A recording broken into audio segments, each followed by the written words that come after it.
Bonjour et bon dimanche à vous mes frères et sœurs. Aujourd'hui nous parlerons de la nature de l'homme. C'est ce thème-là que nous allons développer ce matin, la nature de l'homme.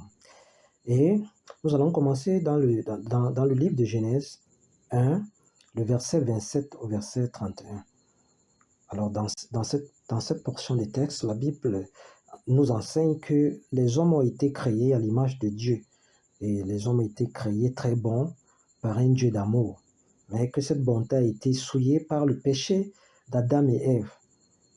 Par conséquent, toute la race humaine est devenue victime de la nature pécheresse dont l'homme a chuté dans le jardin d'Éden. Et cette nature pécheresse renvoie au cœur des hommes, à ce qui sort de l'intérieur, à ce qui est à l'intérieur de nous, et surtout les mauvaises pensées, les pensées négatives, les meurtres, les calomnies, etc. Alors, et pour illustrer cette nature pécheresse, nous allons aller dans Matthieu 18, le verset 23 au verset 35. Alors, je vais lire pour vous. « Ainsi en va-t-il du royaume des cieux, comme d'un roi qui voulut régler ses comptes avec ses serviteurs. Pour commencer, on lui amena un qui devait 10 000 talents. Comme il n'avait pas de quoi rembourser, le maître donna l'ordre de le vendre, ainsi que sa femme, ses enfants et tout ce qu'il avait, en remboursement de sa dette. Se jetant alors à ses pieds, le serviteur prosterné lui disait « Prends pitié envers moi, et je te rembourserai tout. » Pris de pitié, le maître de ce serviteur le laissa aller et lui remit sa dette. En sortant, ce dernier rencontra un de ses compagnons qui lui devait 100 pièces d'argent. Il le prit à la gorge et le serrait à l'étrangler en lui disant « Rembourse ce que tu dois. » Son compagnon se jetant donc à ses pieds et le supplia en disant « Prends pitié, prends patience envers moi et je te rembourserai. » Mais l'autre refusa. Bien plus, il s'en alla le faire jeter en prison, en attendant qu'il y eût remboursé ce qu'il devait. Voyant ce qui venait de se passer, ses compagnons furent profondément attristés et ils allèrent informer leur maître de tout ce qui était arrivé. Alors le faisant venir, son maître lui dit « Mauvais serviteur, je t'avais remis toute cette dette parce que tu m'en avais supplié. Ne devais-tu pas toi aussi avoir pitié de ton compagnon comme moi-même j'avais eu pitié de toi ?» Et dans sa colère, son maître le livra au tortionnaire, en attendant qu'il eût remboursé tout ce qu'il lui devait. C'est ainsi que mon Père céleste vous traitera, si chacun de vous ne pardonne à son frère du fond du cœur. Alors, la lecture a été un peu longue, mais ce texte est très édifiant. Parce que ce texte montre à suffisance la nature de l'homme, la nature pécheresse. Cette nature pécheresse qui est en nous. Ça veut dire que la plupart du temps, lorsque nous avons besoin des services, lorsque nous voulons de l'aide, lorsque nous sollicitons l'intervention des autres, nous avons des méthodes. Nous allons utiliser soit c'est la ruse, soit c'est le pardon, soit nous allons faire des déclarations. Et à long terme, on ne va pas tenir compte de tout ce que nous avons eu à prononcer. On ne tient jamais compte de cela. C'est l'instant présent, c'est la survie. Ça veut dire que lorsque tu fais face à un problème, à une situation, tu es prêt à jurer tous les cieux. Mais au fond, ça ne vient pas de ton cœur, ça ne vient pas du plus profond de toi. Ils sont rares, ceux-là, qui se souviennent même de ceux qui les ont tenus la main. Parce que dès que tu t'en sors, dès que tu reçois ceci même de Dieu, tu oublies très vite. C'est ça la nature pécheresse de l'homme. On oublie très vite. On oublie très vite. C'est ce qui s'est passé avec ce serviteur. Il a oublié qu'il y a de cela quelques minutes, il était dans de sales draps et qu'il avait été pardonné. Mais qu'est-ce qu'il va produire auprès de son compagnon? Le contraire. C'est ce qui arrive dans nos vies. La plupart du temps, c'est ceux-là qui nous portent haut, c'est ceux-là qui apportent à nous le sourire. La plupart du temps, on va médire de ces gens, on va les saboter, on va les traîner dans la boue, on va faire des campagnes de dénigrement, on va s'agiter de gauche à droite. Et tout ça pourquoi? Tout ça à cause de la nature pécheresse de l'homme. C'est comme ça. On va utiliser des méthodes de sabotage, des méthodes de calomnie. Et tout cela ne nous aide pas. C'est comme ça la nature de l'homme. C'est comme ça les êtres humains. C'est comme ça que nous sommes. C'est de cette nature que nous parlons ce matin. C'est une nature qui ne nous aide pas.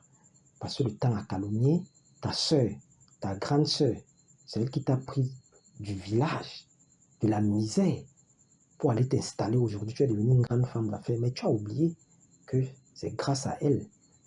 Tu as oublié que c'est grâce à elle que tu es devenu ce que tu es devenu. Tu vas la calomnier, tu vas la traiter de méchante. Est-ce que tu sais que dans sa maison, je ne mangeais pas bien, son mari faisait ceci, cela. Nul n'est parfait. Tu n'es pas obligé de raconter toujours le négatif vis-à-vis de ta soeur. Tu la portes partout là où tu vas. Tu penses que ça va empêcher quoi? Ça va enlever quoi en elle? Ce qu'elle a fait pour toi, ça va rester même dans ta conscience. Et pourquoi, après que tu es devenu ce que tu es devenu, pourquoi tu n'aides pas tes autres frères, tes autres soeurs? C'est comme ça notre nature. La plupart du temps, les blessures les plus importantes, les blessures les plus profondes proviennent de ceux-là qu'on aime, de ceux-là que nous avons aimés, de ceux-là que nous avons tendu la main.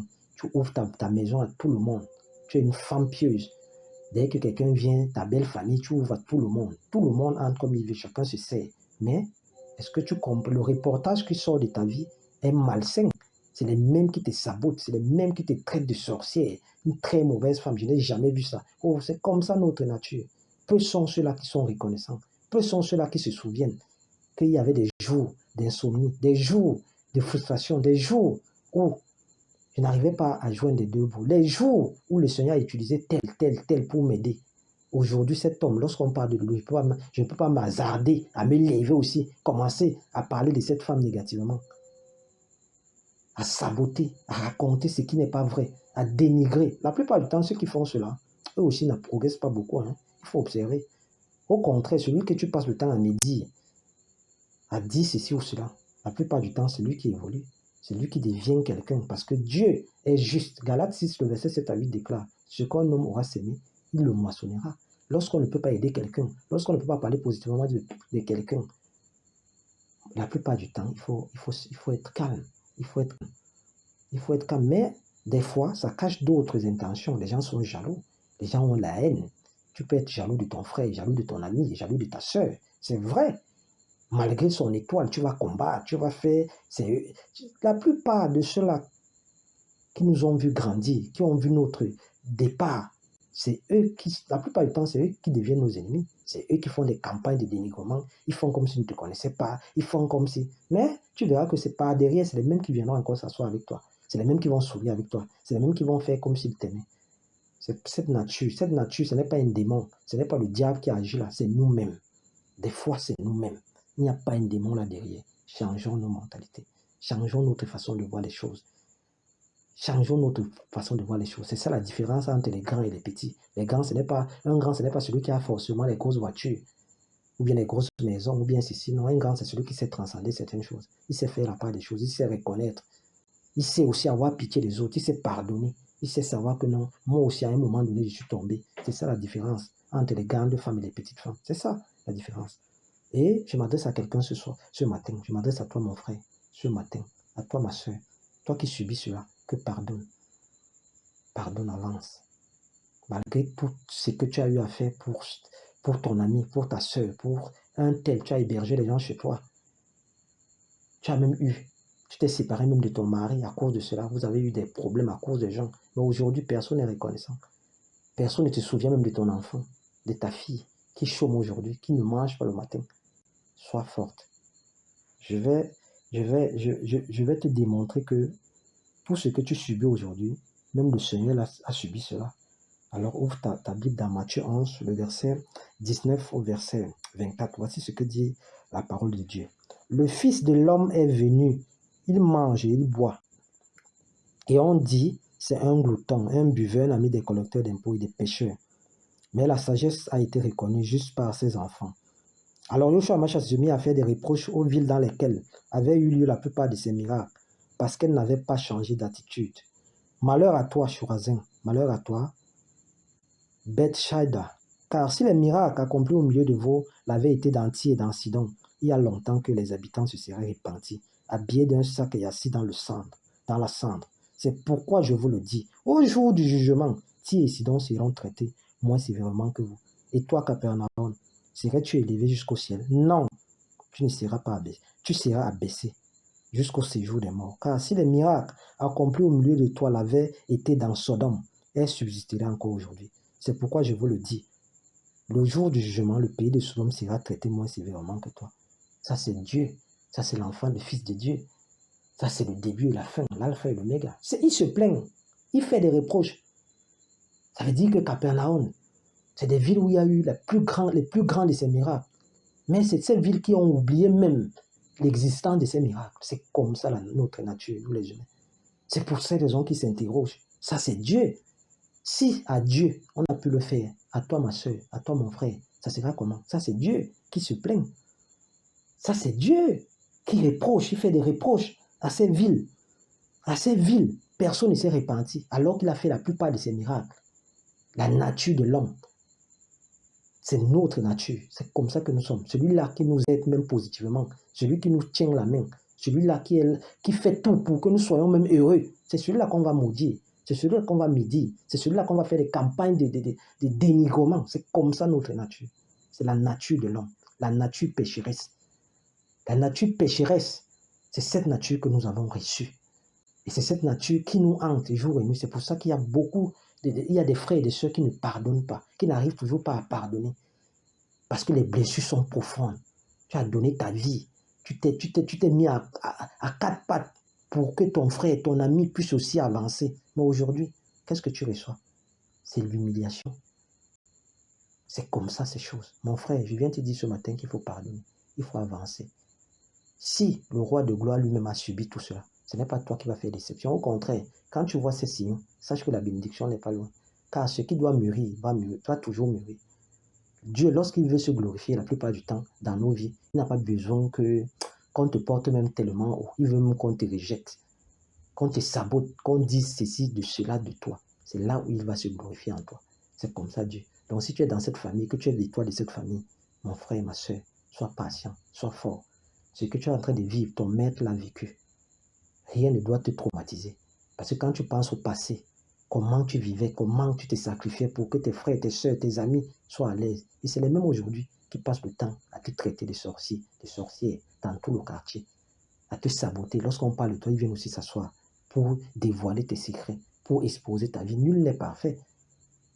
Mais il faut exposer ce qui est aussi bon. Pourquoi ne pas dévoiler le côté positif? Pourquoi ne pas parler du positif? Pourquoi toujours rester enfermé dans ce qui est négatif? Oh, il m'avait fait ceci. Est-ce que tu sais que tu as oublié, mais tu ne dis pas ce qu'il a fait de positif? Car si tu rendais même témoin de ce qu'il a fait, son témoin va être très grand. Mais c'est cette peur qui te fait parfois le calomnie. C'est ça. Dire du n'importe quoi, être jaloux. Des fois, c'est la jalousie, la haine, pour rien. Pour quelqu'un que tu ne connais pas, pour quelqu'un qui ne te veut pas du mal, pour quelqu'un qui t'a aidé.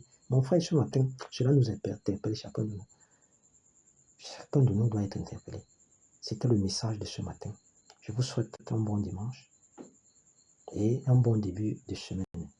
Que le roi de gloire continue à veiller sur vous, sur vos familles et sur chacun de nous. Merci.